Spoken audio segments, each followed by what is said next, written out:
So we have another one from Meran. Ask him about the technological singularity.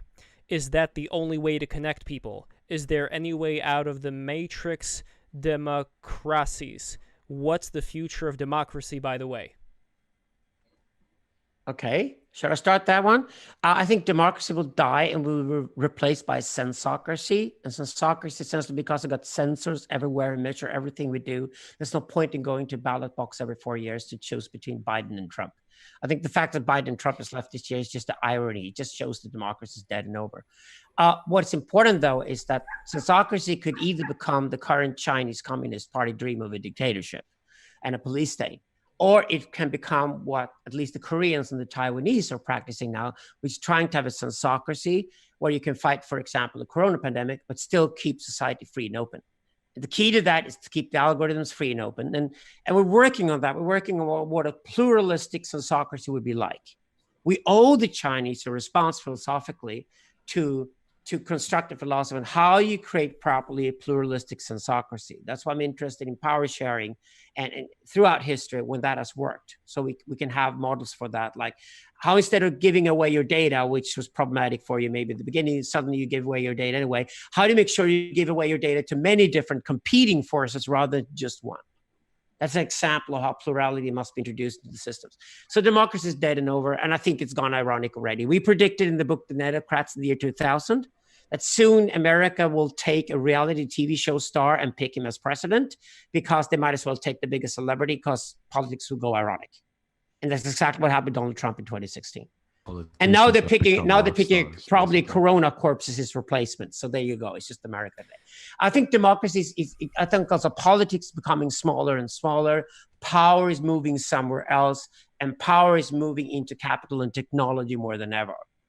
And technological power is going to take over. I don't think Silicon Valley is the end of that story. I think Silicon Valley is failing on a massive scale.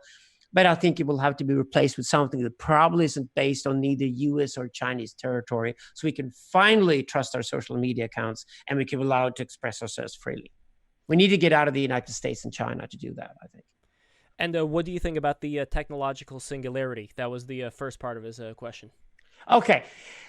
I don't think there is a singularity in that sense. I think that's a romanticism. I think singularities are the birth of physics, the birth of chemistry, the birth of biology, the birth of mind. And I'm not seeing a technological singularity to that extent. If it is when artificial intelligence recreates itself in an expansive way, then maybe we're talking about something that radically would change the world. Now, the problem is this, that we have problems ahead of us for the next 100 years where we're going to need artificial intelligence to save that. Of course, climate change is one of them. Another one, it's going to get even worse, is the spreading of nuclear weapons across the planet. I think with Trump fucking it up with the Iranians, we're going to have Iran, Saudi Arabia, and Turkey, and Egypt all being nuclear powers in the next 10 years. So it's going to be a mess. We're going to have to lock up these bombs somehow. We have to figure out how you lock up the bombs on a level where you sort of keep the terror in between each other, but don't go to war. So if you're going to have a peaceful planet and not completely ruin it so the human life becomes extinct, we have huge challenges ahead of us. The biggest challenge of them all is to create massive amounts of cheap, reliable electricity. And as far as I'm concerned, looking at technology today, only nuclear fusion power could do that. And I think that the enormous challenges for creating nuclear fusion power, make it work, can only be solved with AI. I don't think engineers themselves can solve those problems without AI. If AI can do those things for us, we will then bow before the AI, and it will be the Messiah. And what I'm telling people now, we're working on for the new book, that the Messiah will finally come, will not be he or a she or anything in between, it'll be machine. And we call it the machine Messiah. And the Messiah is something that arrived, the Solshiant in Persian philosophy, it's older than, the Messiah was borrowed by the Jews later, but the Solshiant, Persian philosophy, is a function or a force of some kind that arrives at the end of an empire to save it. And that's exactly how you would describe the human condition today over the next 100 years. This is going to be absolutely necessary. If the Solshiant does not arrive, we will die. I want to actually bring this to Gravantis, because Gravantis, I believe that certain things that Sarah from Rose were talking about is related in a way to what Alexander just said. Yeah, I mean, what kind of the things I'm hearing, I would say that it operates off a base assumption of, I guess, humanity being logical and operating from a place of charity or something. But I think that the history of mankind seems to that man operates on the exact opposite. This idea that sort of everyone's going to strive for this global good for whatever, I don't think it takes into account the ideas of not just greed, lust, gluttony, that kind of thing, but even just pride. I don't see.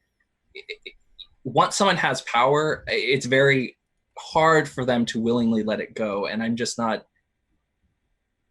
I mean, it's like good on a, I guess, utopian idea of thinking, but how exactly do you get to that goal without, globalization has nothing to do with us. It's nothing to do with humans. Globalization is a technological phenomenon. Nobody ever voted for globalization.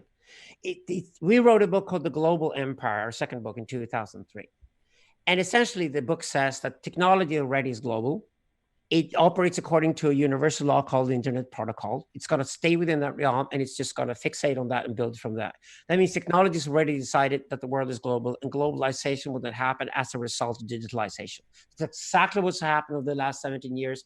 And whatever the corona pandemic says, it fools us into believing we have a choice and we can go nationalistic and isolate ourselves or whatever.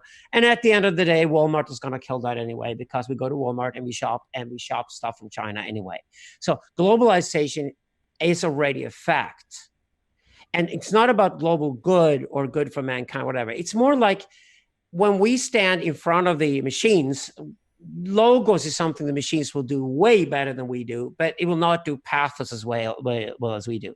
We haven't figured out yet, and probably won't, machine that fucks and that kills people and that creates great art. Stuff that humans actually are really good at. And I think that's exactly why I'm interested in pathic narrative and stuff like pornography, because in extreme religious experience and stuff like that, because that is totally human. And in the foreseeable future, even smelling coffee is something we have no idea how that actually operates. And we don't even know where to start to study how smelling coffee works. So since there's so many things that the human brain and the human mind does that machines cannot mimic at all, we can leave those in the pathic realm and say this is going to be human. So we actually have prepared a little package here to maybe tempt the machine with, say, yeah, we're a bit fucked up and we're funny and we're weird. Why don't you keep us in a zoo somewhere or whatever so we can survive, right? But at the end of the day, if we're going to give the machine in order to do something, that has to be something that either the machine kills us all, it becomes a huge bomb, or it actually locks up the bombs. And the potential for the machine to lock up the bombs, of course, we want to focus on, believing that most people want their kids to survive. It's just a logical exercise. It's not about good and evil, really. It's beyond that. Yeah, no, the point I was making was more of people are sort of the way things are right now, people are profiting from it. And I don't see the idea of some sort of, mega AI or something. People are still going to profit off that in whatever way that it manifests. I don't think it's going to emerge sort of as a blank slate, that kind of sees things on a purely objective level. And even if it did, I would say that in and of itself is a danger. Say there's 5 people who are sick versus one person who's completely healthy. If we're going to argue from like a utilitarian perspective, what's to say to eliminate the one healthy person to harvest their organs for the 5, who are sick?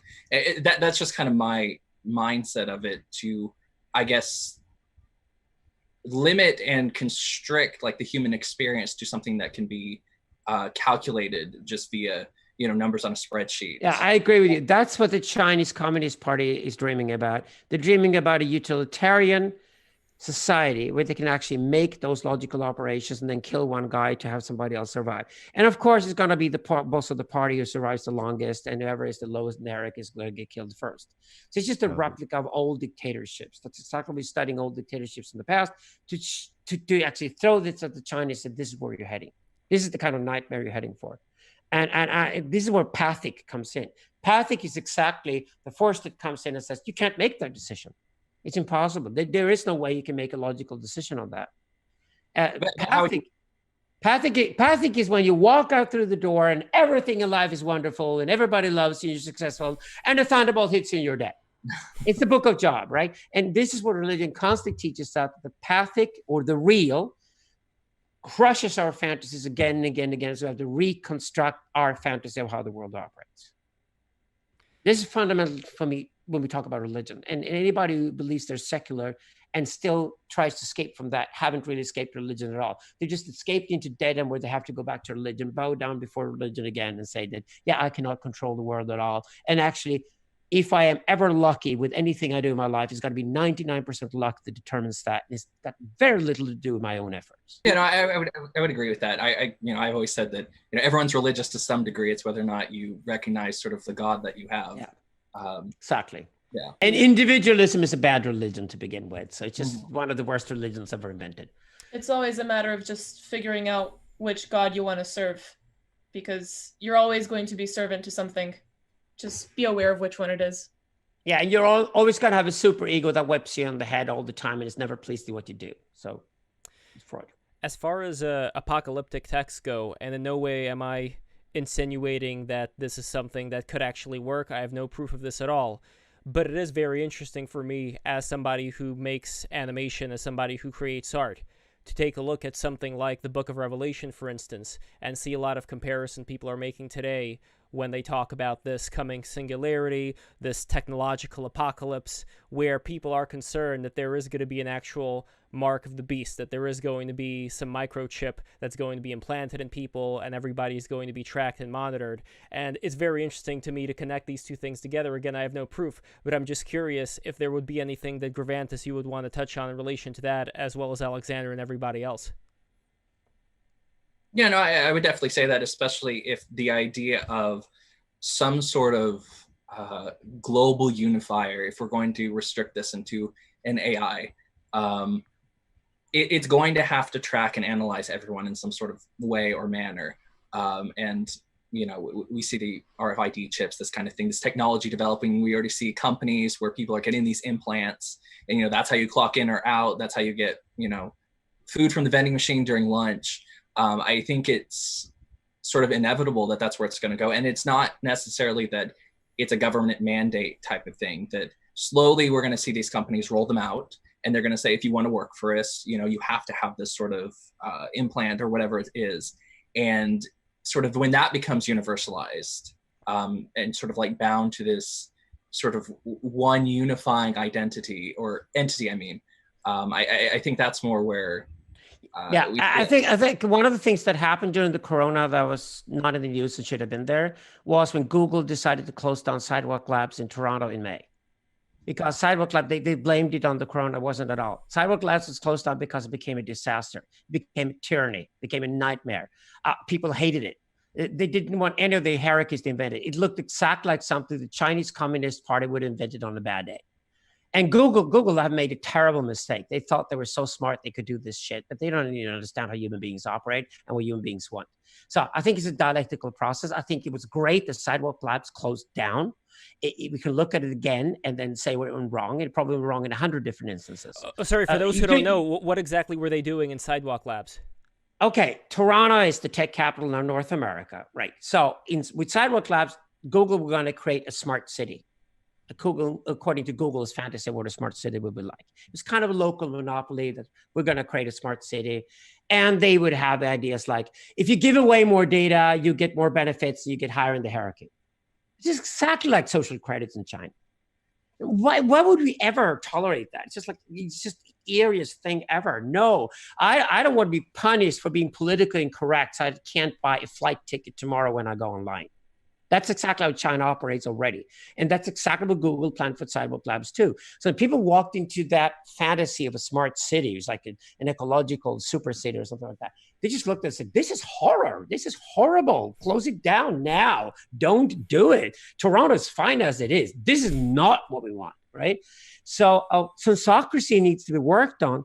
My point with sensocracy being logical, though, is that when we have sensors absolutely everywhere in the atmosphere and the oceans everywhere, we don't have to argue any longer with climate change deniers because we have climate change. We also know exactly what kind of change it is, and we can start to make proper predictions. The problem with climate change is this sort of mystical area now where people are throwing these conspiracy theories around, isn't because we don't have the facts. With sensocracy, one of the benefits is we will have the facts. We can also probably trace traces of atomic bombs anywhere in the world, so we know where they're at, etc. And that's where AI and sensocracy can actually be beneficial.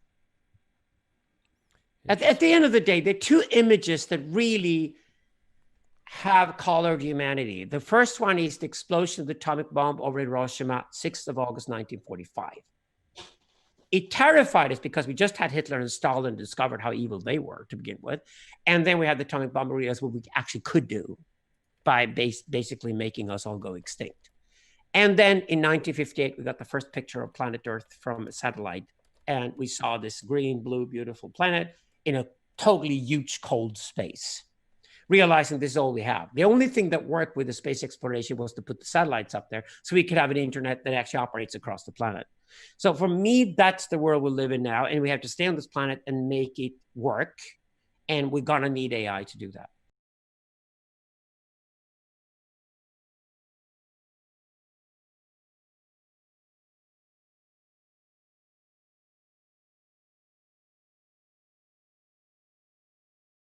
Incident at CERN where they dressed up in these fancy robes and they did some kind of